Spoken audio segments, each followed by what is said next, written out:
I was 27 when I met David. He was charming in that quiet, confident kind of way. Polished shoes, subtle cologne. The type of man who looked like he'd walked out of a classic novel. We met at a mutual friend's engagement party, and from the first moment, I was drawn to him.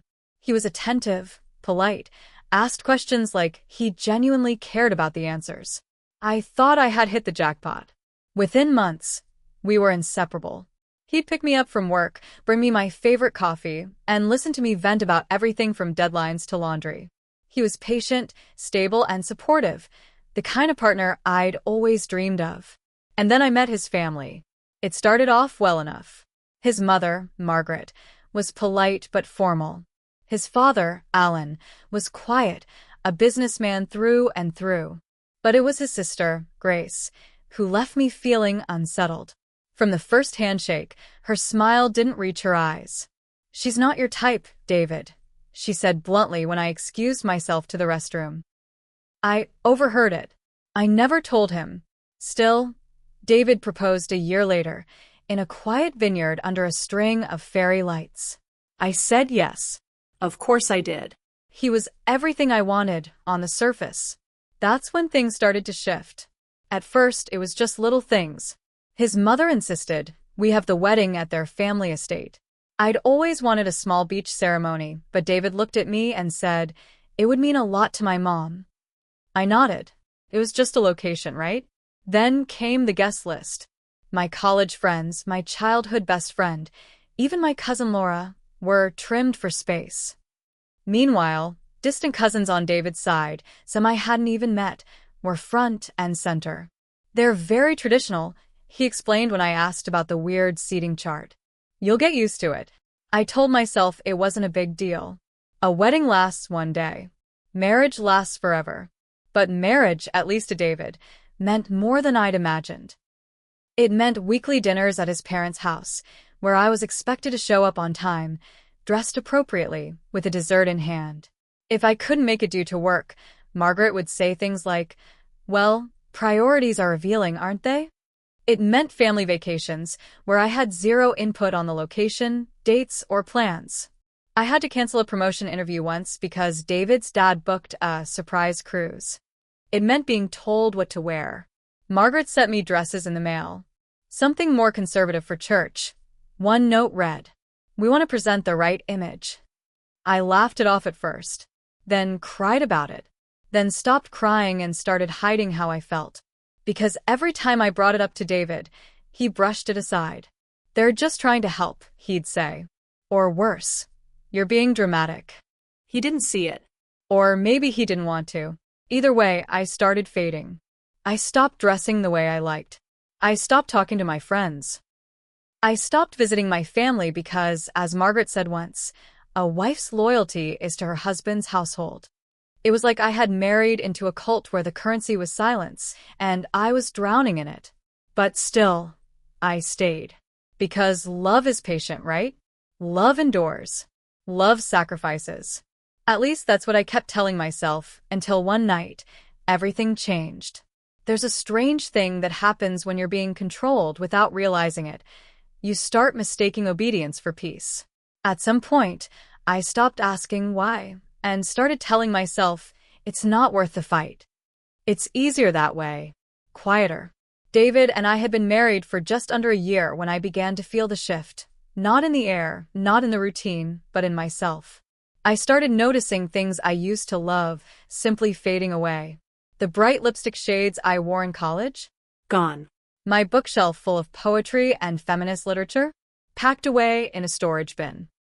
My Spotify playlist, once full of empowering music and angsty anthems, had slowly been replaced by whatever David liked to play. Classical, smooth jazz, anything tasteful, as Margaret called it. I wasn't even sure when I stopped dancing in the kitchen. I used to love dancing in the kitchen. But the night that cracked something open inside me was a dinner. An ordinary Sunday dinner, like every other week. We had just arrived at his parents' house. Margaret opened the door, lips pursed as she gave me the once-over. "You wore red lipstick?" she asked, her voice coated in judgment so thick I could taste it. I froze. It was a deep burgundy shade, nothing wild. I hadn't worn red in months, and I thought maybe, just maybe, it would make me feel like me again. David leaned in and whispered, "Couldn't you have just worn something lighter? You know how she gets." I wiped it off in the hallway mirror. No one asked me to. I just did. The meal went on with the usual smug commentary. Grace, his sister, talked endlessly about her new yoga studio and how her toddler could already recite the alphabet backward. Margaret nodded along, occasionally throwing passive jabs at me. "You still working part-time, dear? I suppose not everyone is built for the full career thing." And David? He chuckled. Like it was nothing. That night, in the car ride home, I didn't speak. I looked out the window, counting every second until we pulled into our driveway. David didn't notice. Or maybe he chose not to. But the breaking point came 2 weeks later. My best friend, Maya, came into town. She had just gotten engaged, and we hadn't seen each other in over a year. We made plans for brunch, just the two of us, like old times. I wore jeans, a tucked-in blouse, and yes, I wore the red lipstick again. We laughed. We drank mimosas. We caught up like no time had passed. And at one point, she looked at me and said, "You look tired, but not just physically. Tired in your soul." I laughed, brushed it off, told her I was just busy.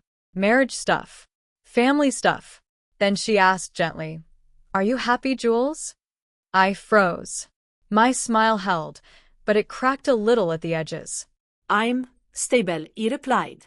That counts for something, right? She didn't push, but the silence that followed was loud. That evening, I came home to find David pacing in the kitchen.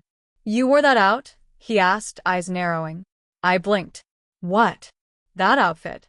That lipstick? To a public brunch? I stared at him, stunned. Yes? Why is that a problem? He sighed. I just don't think it reflects well. You know how people talk. My family has a reputation. I've asked you before to dress with more awareness. Awareness. That word hit me like a slap. I wasn't his partner. I was his project. His mother's reflection. His family's image. I bit back the scream burning in my throat and just asked quietly, "Why is how I look a problem for you?" His eyes narrowed. "Because we're not children anymore, Julia. You're my wife. And being a wife means understanding that how you present yourself represents more than just you." I said nothing. I walked to the bathroom, closed the door, and stared at myself in the mirror. Mascara smudged. Red lipstick slightly faded. Eyes bloodshot. Smile gone. Who was this woman? Who had I become? When I finally stepped out, David was in the living room, casually watching TV like nothing happened. That was when I realized something terrifying. He didn't see it.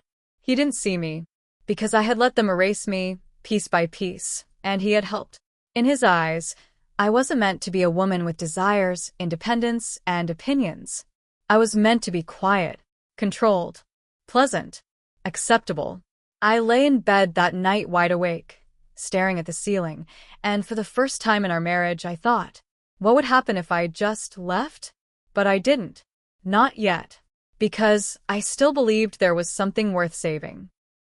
Something worth fighting for. Even if I didn't know what that was anymore. What I didn't realize was that silence had already cost me more than I thought. And the real price? It was still coming. I started writing again. Secretly. Quietly. Almost rebelliously. A few months after that fight with David, I pulled out my old laptop, dusted it off like an artifact from a past life, and began journaling in the middle of the night, when the house was still, when no one expected anything from me. At first, it was just a few paragraphs. Then pages. Then full chapters of a version of myself I had forgotten. Strong. Funny. Creative. Free. It didn't last long. One night, David walked into the living room earlier than usual. I dozed off on the couch, laptop still open, my words glowing on the screen. He didn't yell. He didn't scold. He just read in silence. Then looked at me and asked, "Why are you writing about us like that?" My stomach twisted. I hadn't used names. But he knew. He recognized the control, the distance, the quiet suffocation. even if he'd never admitted it aloud. I didn't answer. I just stared at him. I don't think it's appropriate, he said calmly, like he was discussing what brand of cereal we should buy. And I don't think my parents would appreciate it if they knew. That was the moment I realized. He wasn't just afraid of what I was saying. He was afraid I was finally finding my voice. From there, the control tightened like a rope being slowly pulled. Margaret started calling more often. Not just on Sundays, but 3-4 times a week. Sometimes she'd drop comments like, "David told me you're spending a lot of time alone. That's not healthy for a marriage, dear. You've gained a bit of weight, haven't you? Stress eating can sneak up on you. Don't worry, you'll learn to manage a household properly in time." Grace wasn't any better. She'd show up unannounced, let her kids destroy the kitchen, and say things like, "You'd understand if you had your own." We hadn't talked about children. Not seriously. Every time I brought it up, David deflected. He said we needed stability first. But stability was code for obedience. So I stopped asking. Then came the inheritance dinner. David's grandfather had passed away and left a sizable estate. His parents hosted a formal dinner to discuss distribution matters, which already felt gross. I wasn't close to his grandfather, but I showed up out of respect. The moment I walked in, I felt like I'd entered a country club I didn't belong to. Everyone was in pearls, watches that cost more than my car, and sipping imported wine I couldn't pronounce. Margaret gave me a once-over and said, "Oh, you wore that?" It was a black dress. Elegant. Simple. I said nothing and sat down. They talked money like it was chess. Who got what property, what percentage of stock, who would inherit the vacation home. Then, Margaret said, smiling tightly, "And of course, if David and Julia start a family soon, we could revisit their share. It only makes sense to support our next generation." I blinked, choked a little on my wine. David said nothing. Not only had they assumed I wanted children, but they'd tied my worth, our financial worth, to my reproductive output, like a business transaction. After the dinner, I confronted David. "You knew they were going to bring that up?" He shrugged. "It's not a big deal, Julia. They just want us to think about the future." "No, David," I said, trying not to raise my voice. "They want to control the future. And you're letting them." He didn't like that. He said I was blowing things out of proportion, that I was being dramatic again, that I was obsessing over details, and that everything they do is because they care. I looked at him and realized something horrible. He genuinely believed that. He couldn't see the manipulation. He didn't want to. The next week, I visited my sister for the first time in months. Just a short drive, but it felt like stepping into another life, a life that used to be mine. We sat on her back porch, drinking iced tea while her daughter colored quietly on the steps. My sister, Amanda, looked at me with narrowed eyes. "You okay?" she asked. "I fine." "You're lying." I paused. "Do you ever feel like you're not living your life? Like you're just filling someone else's role?" She looked at me and said something I'll never forget. "Jules, that's not a life. That's a performance." And suddenly, everything clicked. My marriage wasn't a partnership. It was a role I had been cast in. I was the perfect daughter-in-law, the perfect wife, the perfect representation of their legacy. I was a character written by people who didn't even care to learn my real story. I had let it happen. I had chosen silence. I had chosen survival over self. And I was running out of myself to give. That night, I wrote again. Not just a journal entry, an open letter. To myself. "Dear Julia, you are not broken. You are not ungrateful. You're not too much. You are simply waking up. And waking up hurts at first.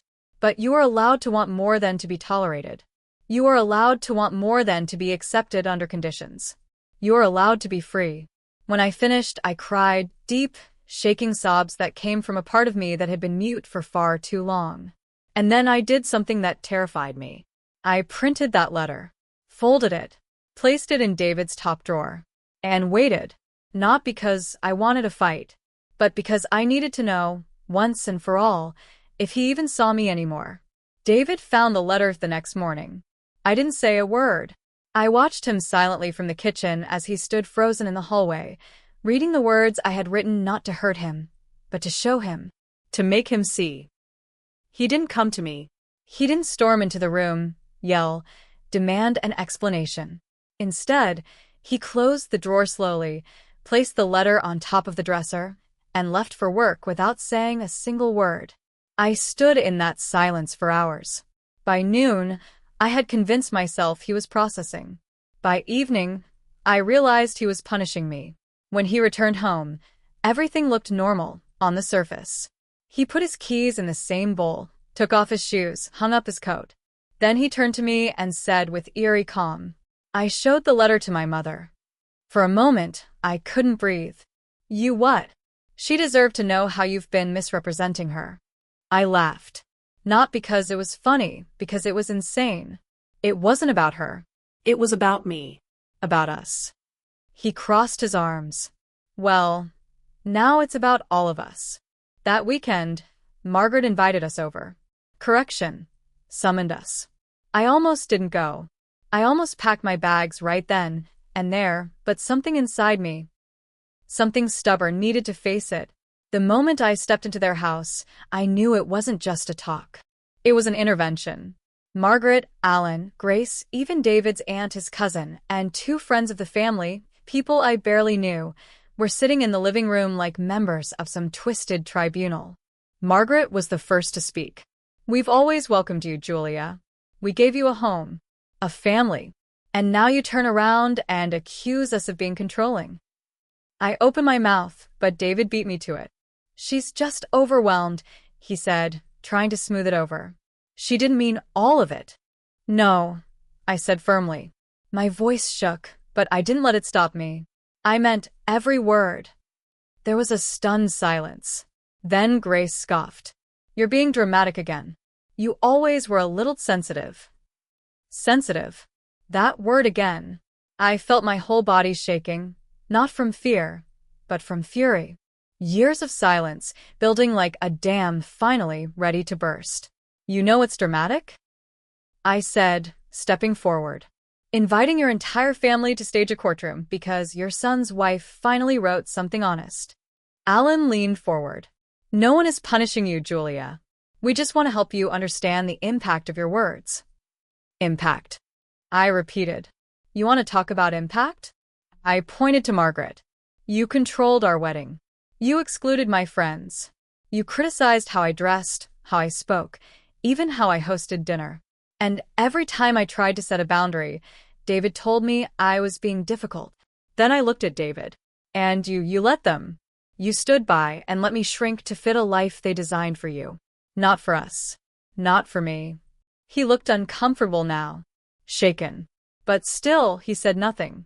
Because that was who he had become, or maybe who he always was.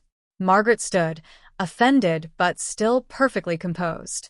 We were trying to make you better, Julia. We thought you would appreciate guidance. Guidance isn't love, I said, holding her gaze. It's control when it only goes one way. We left in silence. David didn't speak to me for the entire drive home. No music. No glances. Just miles of empty tension stretching between us. That night, he slept on the couch without a word. And I lay awake in bed, staring at the ceiling, knowing something had finally, irreversibly shifted. The next morning, I came downstairs to find him already dressed, sipping coffee like nothing had happened. I think we should take a break, I said, voice steady. He paused, looked at me. Are you serious? Yes, I said. Because I don't recognize this version of you. And I don't recognize me anymore either. I moved out 2 days later. It wasn't dramatic. No screaming. No begging. Just quiet packing and quiet tears. Maya helped me. So did Amanda. My sister had already cleared out her guest room for me. No questions asked. David never tried to stop me. He called once. A week later. To ask if I'd consider couples therapy. I said maybe. But inside I already knew. Because this wasn't about fixing a marriage. It was about rebuilding a woman who had been slowly erased. Weeks turned into months. The distance gave me space to breathe, to think, to write. I took on freelance work, started therapy, reconnected with friends. I found laughter again. Genuine, full-bodied laughter that didn't need permission. Margaret called once. Just once.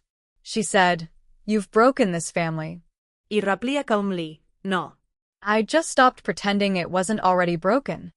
And then I hung up. People often think that walking away means failure, that leaving a marriage is giving up. But for me, leaving was the first time I chose myself, and that was the beginning of everything. 6 months after I left, I woke up to the sound of birds outside my window and sunlight spilling onto clean white sheets in a room that finally felt like mine. It wasn't a glamorous apartment. It was small.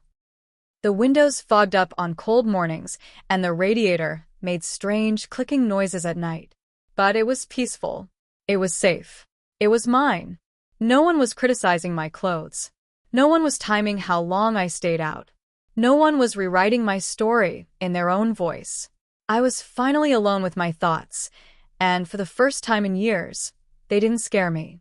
I started writing seriously. A blog at first. Then short essays. Then guest posts for small women's magazines. My piece, The Art of Disappearing in Marriage, went viral. Emails poured in, some full of encouragement, some from women who whispered, "This was my story too." One morning, I received a message from a woman in her 50s. "I stayed for 20 years before I realized I wasn't living. You were brave to leave when you did. Don't ever stop writing." I cried when I read it, because somewhere deep inside me, I had believed the lie that staying quiet was strength, that obedience made it good. I wondered if he would ever realize the damage not from his actions, but from his inaction. From the way he let his mother speak for him, let his sister judge, let his wife fade. But that wasn't my burden anymore. I no longer needed answers from people who had refused to ask questions. One spring afternoon, I ran into Grace. It was a grocery store, of all places. She was pushing a cart full of organic snacks and wrangling 2 kids. She saw me in the frozen aisle, Paused. Blinked. then said, "You look different." I smiled. "I am." She nodded awkwardly. "So you really just walked away from all of it?" "I didn't walk away," I replied calmly. "I walked toward myself." She said nothing after that.